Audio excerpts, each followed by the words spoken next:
ونعوذ بالله من شرور أنفسنا ومن سيئات أعمالنا من يهده الله فلا مضل له ومن يضلل فلا هادي له ونشهد أن لا إله إلا الله وحده لا شريك له ونشهد أن سيدنا وسندنا وحبيبنا وعلي ربنا وطبيبنا وطبيب قلوبنا ومولانا محمدا عبده ورسوله صلى الله تعالى عليه وعلى آله وأصحابه وأهل بيته الذين هم أعتروا الهدى على الهدى وهم خلاصة العرب العرباء وخير الخلائق بعد الأنبياء وهم كالنجوم في السماء للاهتداء والاقتداء وهم مفاتيح الرحمة ومصابيح الهدى أما بعد فأعوذ بالله من الشيطان الرجيم بسم الله الرحمن الرحيم يرفع الله الذين آمنوا منكم والذين أوتوا العلم درجات والله بما تعملون خبير وعن أبي هريرة رضي الله تعالى عنه عن النبي صلى الله عليه وسلم قال إذا مات الإنسان انقطع عنه عمله إلا من ثلاثة إلا من صدقة جارية أو علم ينتفع به أو ولد صالح يدعو له أو كما قال عليه الصلاة والسلام صدق الله العلي العظيم وصدق رسوله النبي الكريم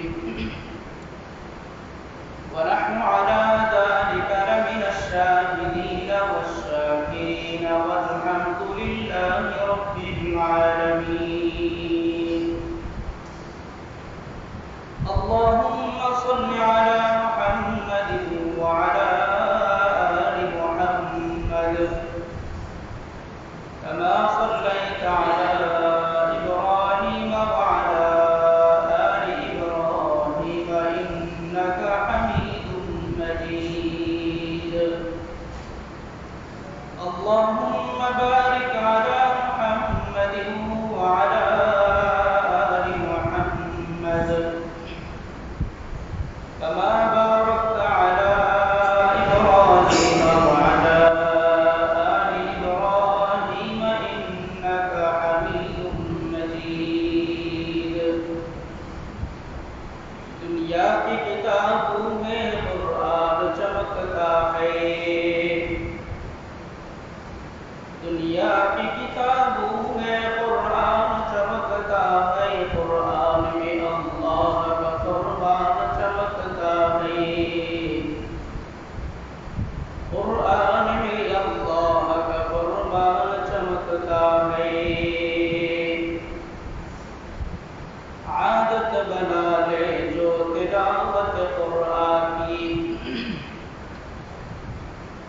आदत बना ले जो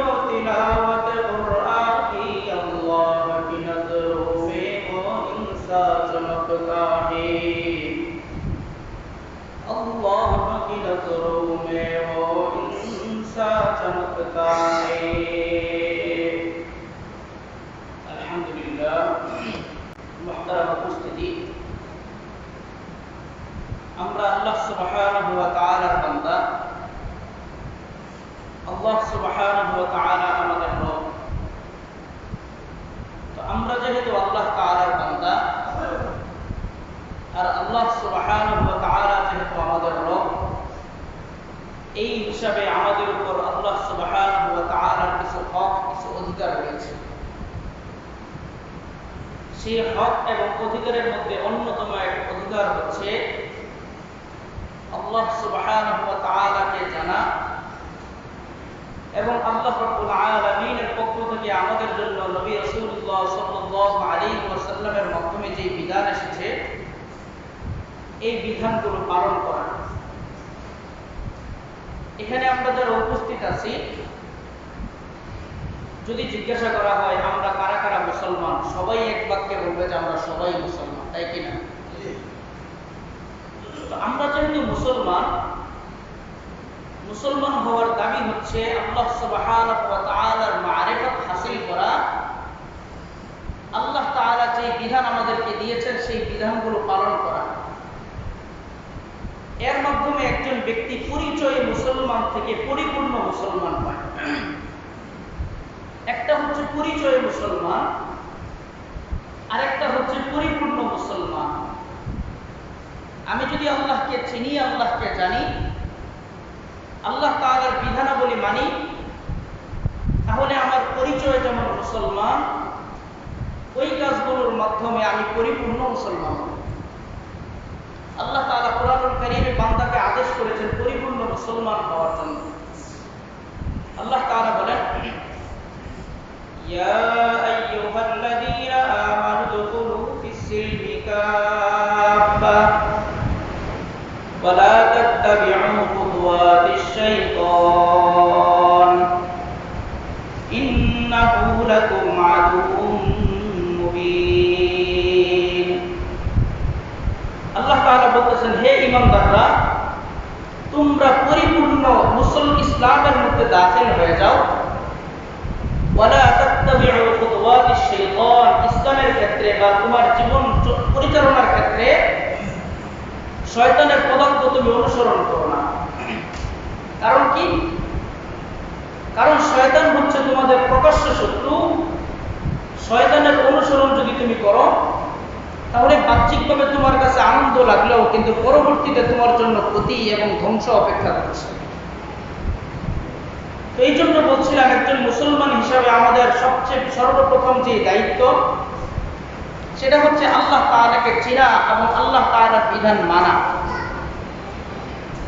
যদি আমরা আল্লাহ তাআলার বিধান মানি, তাহলে আমরা নামেও মুসলমান, কামেও মুসলমান। কিন্তু বাস্তব অবস্থা হচ্ছে আমরা নামে মুসলমানের আধিক্যই বেশি, কাজে মুসলমানের সংখ্যা কম। এজন্য কবি বলেন, हम मुसलमान है मगर हम में मुसलमानी नहीं, हम मुसलमान है मगर हम में मुसलमानी नहीं, दिल में ईमान है मगर ईमान में कामिल नहीं, दिल में ईमान है मगर ईमान में कामिल नहीं। আমরা মুসলমান কিন্তু মুসলমানিত্ব আমাদের মধ্যে নাই। আমরা মুমিন পরিচয়ে, কিন্তু মুমিনের যে গুণ ঈমানিয়ত, যেটা এই ঈমানিয়ত আমাদের মধ্যে নাই। তাহলে কি আছে? বাহ্যিক কিছু আকার আকৃতি আছে, কিছু আকার আছে, কিছু আকৃতি আছে, বাহ্যিক বেশভূষা আছে, বাস্তবিক যে রূহানিয়ত থাকা দরকার ছিল সেই রূহানিয়ত নাই। আমরা যদি আসলেই পরিপূর্ণ মুসলমান হতে চাই, করতে হবে আল্লাহ তাআলার বিধান পালন করতে হবে, আল্লাহ তাআলাকে জানতে হবে। তাহলে আল্লাহ তাআলার বিধান পালন করবো তো ঠিক আছে, আল্লাহ তাআলাকেও মানবো, আল্লাহ তাআলাকেও চিনবো, জানবো। বিধান পালন করবো কিভাবে? এর মাধ্যম কি? এর মাধ্যম হচ্ছে নিজে দ্বীনি শিক্ষায় শিক্ষিত হওয়া, নিজের সন্তান, নিজের অধীনস্থ ব্যক্তিদেরকে দ্বীনি শিক্ষায় শিক্ষিত করা। তো যারা আমার অধীনস্থের মধ্যে থাকবে তাদেরকে দ্বীন শিখানো, এটাও আমার জিম্মাদারি। কারণ আল্লাহ সুবহানাহু ওয়া তাআলা ইরশাদ করেন, ইয়া আইয়ুহাল্লাযীনা আমানু কু আনফুসাকুম ওয়া আহলিকুম নারা। হে মুমিনরা, তোমরা নিজেরাও জাহান্নাম থেকে বাঁচো, তোমার যে পরিবার পরিজন আছে তাদেরকেও তুমি জাহান্নাম থেকে বাঁচাও। তো জাহান্নাম থেকে বাঁচাইতে হলে আল্লাহ তাআলার বিধান পালন করতে হবে, আল্লাহ তাআলাকে জানতে হবে।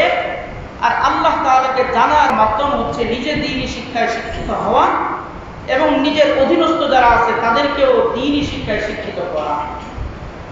আমি যদি নিজে দ্বীনি শিক্ষায় শিক্ষিত হই এবং আমার অধীনস্থ ব্যক্তি যারা আছে, সন্তানাদি থেকে শুরু করে যারাই আছে, তাদেরকেও যদি আমি দ্বীনি শিক্ষায় শিক্ষিত করে, এর মাধ্যমে সর্বপ্রথম যে ফায়দা সেটা হচ্ছে আমি প্রকৃত মানুষ হিসাবে বিবেচিত হব দুনিয়ায়।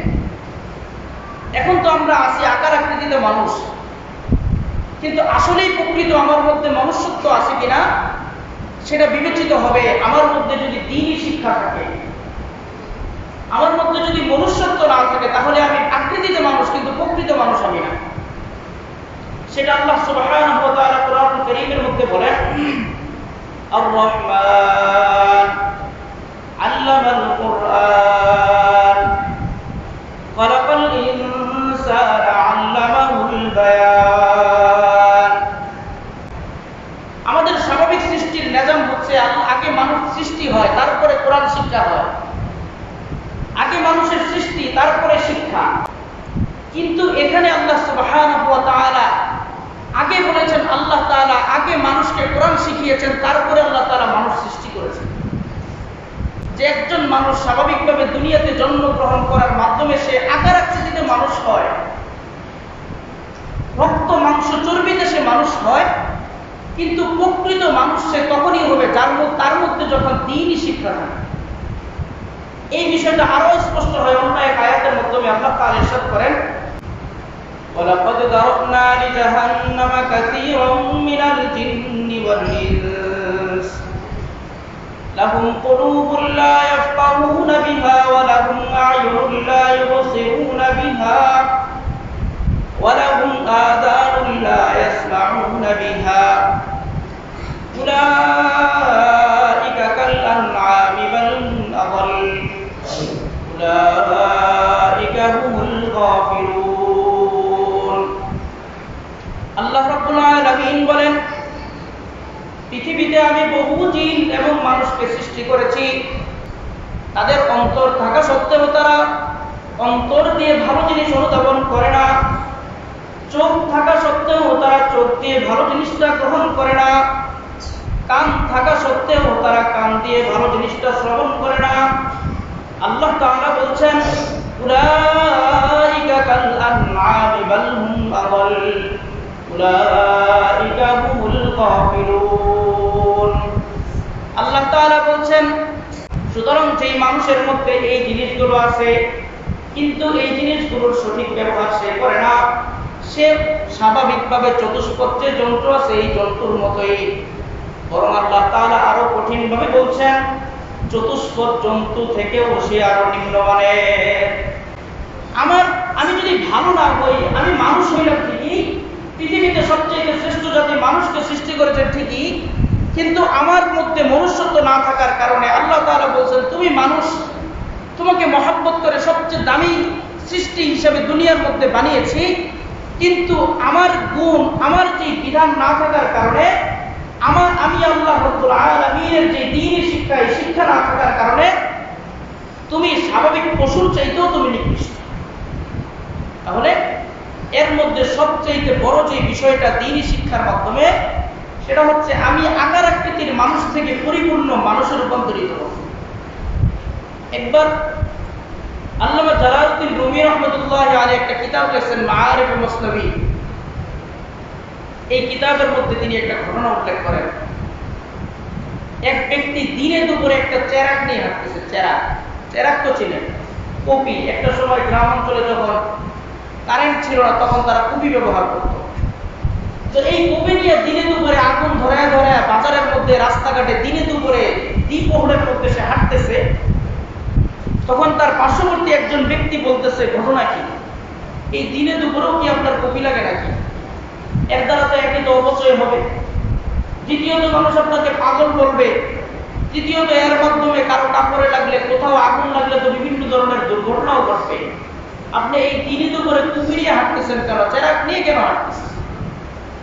তখন ওই চেরাগুলো বলছে এই দিনে তো করে আসলে আমি চেরাক নিয়ে হাঁটতেছি, মানুষ খুঁজতেছি বাজারের মধ্যে। আচ্ছা বলেন তো, বাজারের মধ্যে কি মানুষ কম থাকে না বেশি থাকে? বেশি থাকে। তারপরে ওই ব্যক্তি বলতেছে আমি বাজারের মধ্যে মানুষ খুঁজতেছি, মানুষ পাইতেছি। তখন ওই ব্যক্তি পার্শ্ববর্তী পাশে যে ব্যক্তি আছে সে বলতেছে আপনার কাছে এত মানুষ, বাজার ভর্তি মানুষ, আপনাকে মানুষ মনে হয় না তাদেরকে? তখন তিনি ফার্সিতে বলেন ইনা মারদান ইহা সুরাতান, তাদেরকে মানুষ মনে হয় না, তাদেরকে আকৃতি মনে হয়, আকৃতি। কারণ কি, তারা প্রকৃতপক্ষে মানুষ না, তাদের মধ্যে তারা যারা আছে তারা হচ্ছে পেট পূজারী এবং প্রবৃত্তি পূজারী, তারা প্রকৃতপক্ষে মানুষ না, এই জন্য তাদেরকে আমার মানুষ মনে হয়। আচ্ছা ঠিক আছে, তো আপনার কাছে যদি তাদেরকে মানুষ মনে হয়, তো মানুষ কারা? মানুষের পরিচয়টা আমাদেরকে দেন। তখন তিনি ফার্সিতে কিছু কবিতা বলছেন মানুষের পরিচয় দিয়ে।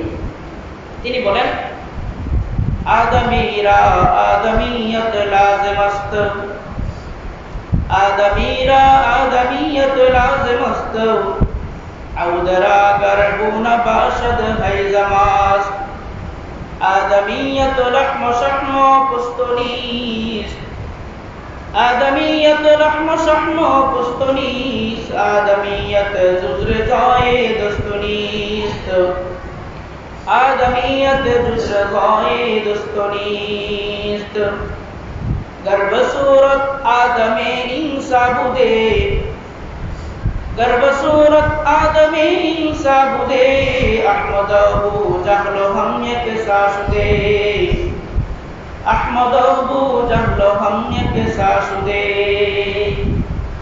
তিনি এই কবিতার মধ্যে বলছেন মানুষের পরিচয় হচ্ছে যার মধ্যে মনুষ্যত্ব আছে। তার মধ্যে যদি মনুষ্যত্ব থাকে তাহলে সেই মানুষ, তার মধ্যে যদি মনুষ্যত্ব না থাকে তাহলে সেই মানুষ না। কারণ বাজারের মধ্যে তো বহু লাকড়ি পাওয়া যায়, 1200 টাকা 1300 টাকা মনের লাকড়িও পাওয়া যায়, কিন্তু আবার 1 লক্ষ টাকা দিয়ে 1 কেজি পরিমাণ লাকড়িও মানুষ কিনে কিনে না। যেই লাকড়িগুলোর মধ্যে, যেই উটগুলোর মধ্যে অনেক ধান আছে, এই যেগুলো বিভিন্ন অনুষ্ঠানের মধ্যে দামি দামি জায়গায় জ্বালানো হয়, নাম ছড়ানো হয়, যেগুলোর মাধ্যমে, এগুলো মানুষ দামি দিয়ে কিনে। কারণ কি, এর মধ্যে ওই সে যদিও বাস্তবিক অর্থে সে লাকড়ি, কিন্তু তার মধ্যে বিশেষ একটা গুণ আছে। একজন মানুষ আকার আকৃতিতে যদিও সে মানুষ, কিন্তু তার মধ্যে যদি মনুষ্যত্ব না থাকে তাহলে সে মানুষ নয়। কারণ একজন ব্যক্তি স্বাভাবিকভাবে রক্ত, গোশত, মাংস দিয়ে সে তৈরি, কিন্তু এর মাধ্যমেই তাকে মানুষ হিসেবে পরিচয় দেওয়া যাবে না, বরং মানুষ হিসেবে পরিচয় দিতে হলে তার মধ্যে এমন কিছু গুণ লাগবে, এমন কিছু আখলাক লাগবে, যেই আখলাকের মাধ্যমে আল্লাহ তাআলা সন্তুষ্ট হন এবং আল্লাহ রাসূল সাল্লাল্লাহু আলাইহি ওয়াসাল্লাম সন্তুষ্ট হন। এরকম গুণ যদি থাকে তাহলেই তাকে মানুষ বলা হবে। আর তারপরেও মেনে নিলাম তোমাদের কথা, যদি আকার আকৃতিতেই মানুষ বলা হইতো, এটাই যদি প্রকৃত মানুষের পরিচয় হইতো, তাহলে নবী মুহাম্মদুর রাসূলুল্লাহ সাল্লাল্লাহু আলাইহি ওয়াসাল্লাম এবং আবু জাহেলের মধ্যে কোনো ধরনের পার্থক্য থাকতো না।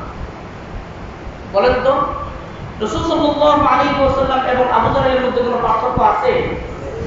আসমান এবং জমিনের পার্থক্য। একজন পুরা পৃথিবীর শ্রেষ্ঠ মানুষ, আরেকজন কাফের হওয়ার কারণে সবচেয়ে নিকৃষ্ট মানুষ। এই জন্য কবি বলতেছেন স্বাভাবিক আকার আকৃতি দিয়েই মানুষ হয় না, মনুষ্যত্ব লাগে। তো বলছিলাম মনুষ্যত্ব, আমি যে দ্বীনি শিক্ষায় শিক্ষিত হব, এর দ্বারা সর্বপ্রথম লাভ হচ্ছে আমি পৃথিবীর মধ্যে আল্লাহর কাছে আমি মানুষ হিসেবে বিবেচিত হব। দ্বিতীয় নম্বর কাজ হচ্ছে এই ইলম শিক্ষার মাধ্যমে, দ্বীনি শিক্ষার মাধ্যমে আল্লাহ তাআলা আমাদের মর্যাদাকে বুলন্দ করে দিবেন, বহুগুণে মর্যাদাকে বাড়িয়ে দিবেন। বলেন সুবহানাল্লাহ। কুরআনুল কারীমের মধ্যে আল্লাহ তাআলা বলেন ইয়ারফা'িল্লাহু আল্লাযীনা আমানু মিনকুম ওয়াল্লাযীনা উতুল ইলমা দারাজাত। আল্লাহ তাআলা বলেন যারা ঈমান এনেছে এবং যাদেরকে ইলম দেওয়া হয়েছে, আল্লাহ সুবহানাহু ওয়া তাআলা দুনিয়া এবং আখিরাতে তাদেরকে বহু মর্যাদা বৃদ্ধি করে দিবেন। এটা হচ্ছে দ্বিতীয় নম্বর লাভ। তৃতীয় নম্বর লাভ হচ্ছে দ্বীনি শিক্ষায় কোনো ব্যক্তি যদি নিজের সন্তানকে শিক্ষাদান করে কিংবা নিজে শিখছে আরেকজনকে শিখাইছে, এরকম দ্বীনি শিক্ষার কাজ যদি কেউ করে, তাহলে আখিরাতে সে দুনিয়া থেকে চলে গেলেও কবরে আখিরাত কিয়ামত পর্যন্ত তার কবরে এর সওয়াব আল্লাহ তাআলা দিতে থাকেন। সুবহানাল্লাহ। হাদিসের মধ্যে আল্লাহ রাসূল সাল্লাল্লাহু আলাইহি ওয়াসাল্লাম বলেন, عن أبي هريرة رضي الله تعالى عنه عن النبي صلى الله عليه وسلم قال إذا مات الإنسان انقطع عنه عمله إلا من ثلاثة أشياء إلا من صدقة جارية أو علم ينتفع به أو ولد صالح يدعو له। আল্লাহ রাসূল সাল্লাল্লাহু আলাইহি ওয়াসাল্লাম বলেন, একজন ব্যক্তি যখন দুনিয়া থেকে বিদায় নেয় তার সমস্ত আমল বন্ধ হয়ে যায়, তিনটা আমল ছাড়া। এই তিনটা আমলের সওয়াব তার কবরে আল্লাহ তাআলা দিতে থাকে। কি কি? এর মধ্যে একটা হচ্ছে সাদাকাতুন জারিয়াতুন, আপনি সদকায়ে জারিয়া স্বরূপ কোনো কিছু দান করলেন। দ্বিতীয় নম্বর হচ্ছে আও ইলমিন ইউনতাফাউ বিহি, উপকারী ইলম নিজে শিখছেন আবার আরেকজনকেও শিখাইছেন। এর ধারা যতদিন পর্যন্ত চলতে থাকবে আপনার কবরে সওয়াব আল্লাহ তাআলা দিতে থাকবেন। বলেন না সুবহানাল্লাহ। তৃতীয় নম্বর হচ্ছে আও ওয়ালাদিন সালিহিন ইয়াদউ লাহু, একজন নেককার সন্তান, যেই নেককার সন্তান পিতামাতার ইন্তেকালের পরে পিতামাতার জন্য দোয়া করবে। কথা হচ্ছে পিতামাতার জন্য যদি সন্তান দোয়া না করে, তাহলে উদাহরণস্বরূপ আপনাদের মধ্যে কেউ তার সন্তানকে ভালো কাজ শিখাইছেন, নামাজ শিখাইছেন, রোজা শিখাইছেন, যত নেক আমল আছে আপনার সাধ্যের মধ্যে দ্বীনি শিক্ষায় শিক্ষিত করেছেন, কিন্তু ওই সন্তান আপনার ইন্তেকালের পরে আপনার জন্য একদিনও দোয়া করে নাই। মানে ইন্তেকালের পর থেকে নিয়ে কিয়ামত পর্যন্ত তার জীবন যতদিন ছিল সে একবারের জন্য আপনার জন্য দোয়া করে নাই। তারপরেও ওই ব্যক্তি যতদিন দুনিয়াতে বেঁচে থাকবে,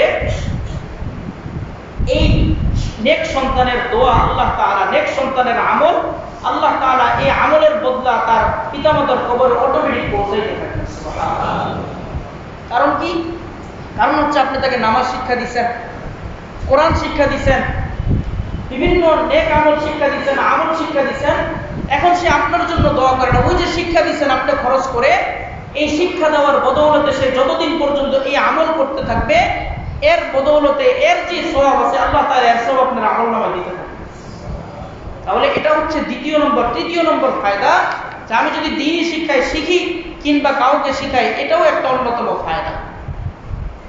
এরপরে আরেকটা ফায়দা আছে, হচ্ছে কোনো ব্যক্তি যদি কাউকে দ্বীনি শিক্ষায় শিক্ষিত করে কিংবা নিজে দ্বীনি শিক্ষায় শিক্ষিত হয়, এর দ্বারা পৃথিবীর যত মাখলুক আছে সমস্ত মাখলুক ওই ব্যক্তির জন্য দোয়া করতে থাকে। সুবহানাল্লাহ।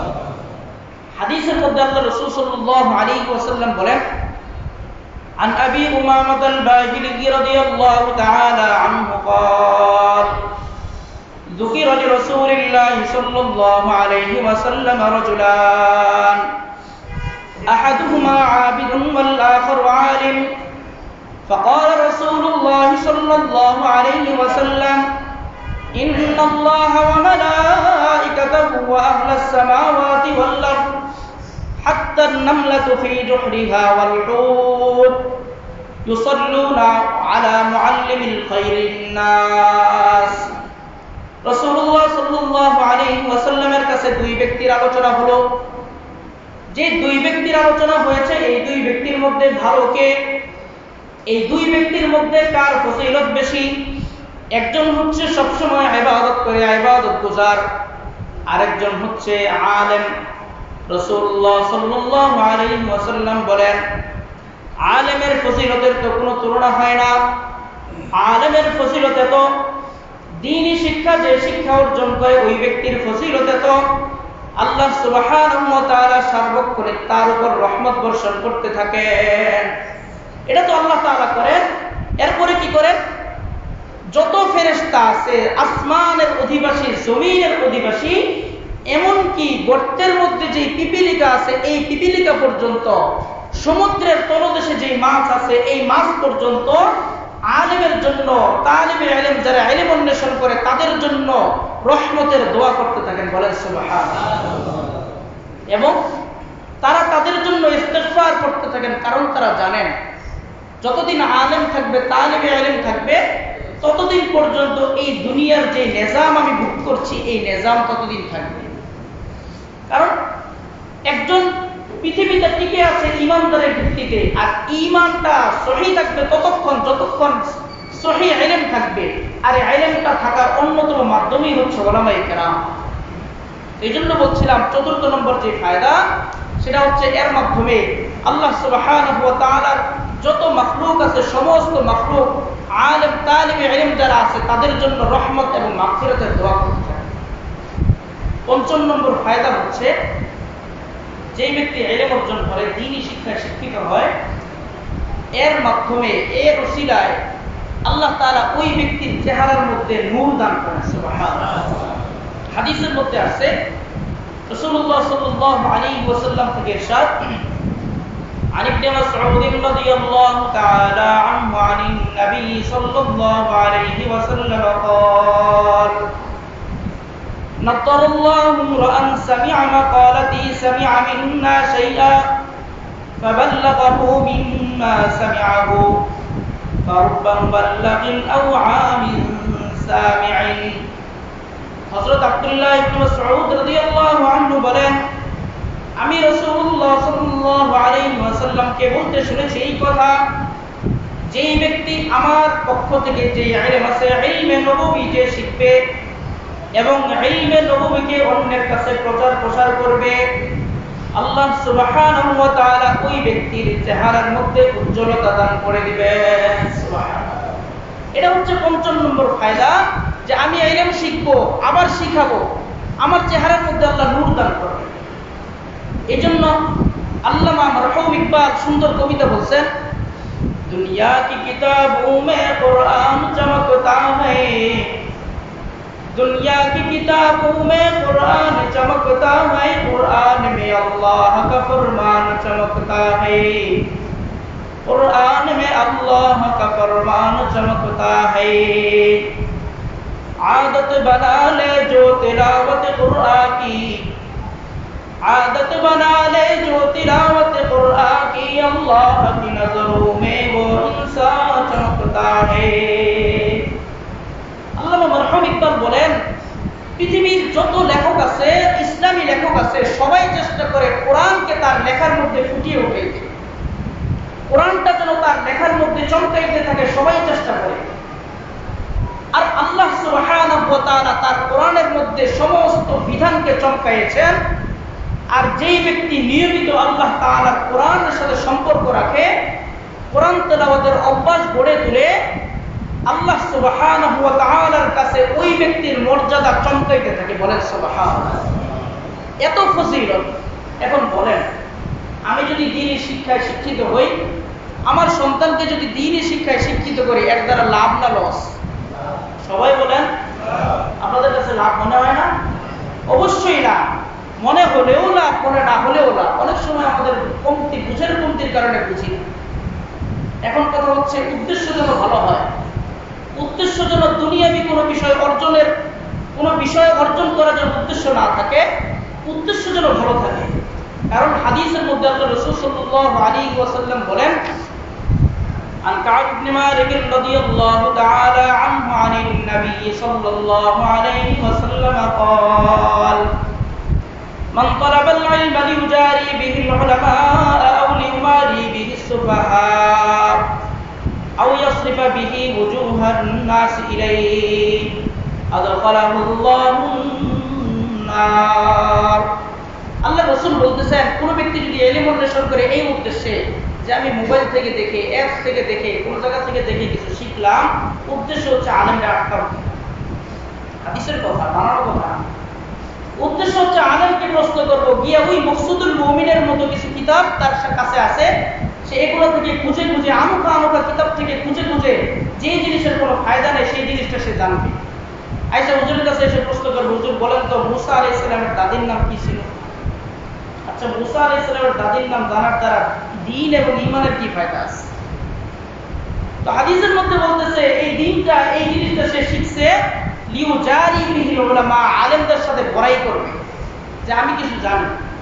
কিংবা আরেকটা কাজ কি, লিউমারি বিহি সুফাহা, যারা সমাজের মধ্যে কিছুই জানে না তাদের কাছে গিয়ে নিজের বড়ত্ব প্রকাশ করবে যে আমি কিন্তু অনেক শিক্ষিত। কিংবা আরেকটা কাজ কি, আও ইয়াসরিফা বিহি ওয়াজুহান নাস ইলাইহি, সে এই শিক্ষার মাধ্যমে নিজের দিকে মানুষকে আকৃষ্ট করবে। আল্লাহ রাসূল বলতেছেন আদখালাহুল্লাহুন নার, শিক্ষা তো ভালো কাজের জন্য মনে হয়, কিন্তু মরার পরে আল্লাহ তাআলা তোমার জান্নাতে না জাহান্নামে করেন না। তাহলে উদ্দেশ্য কি থাকতে হবে? ভালো থাকতে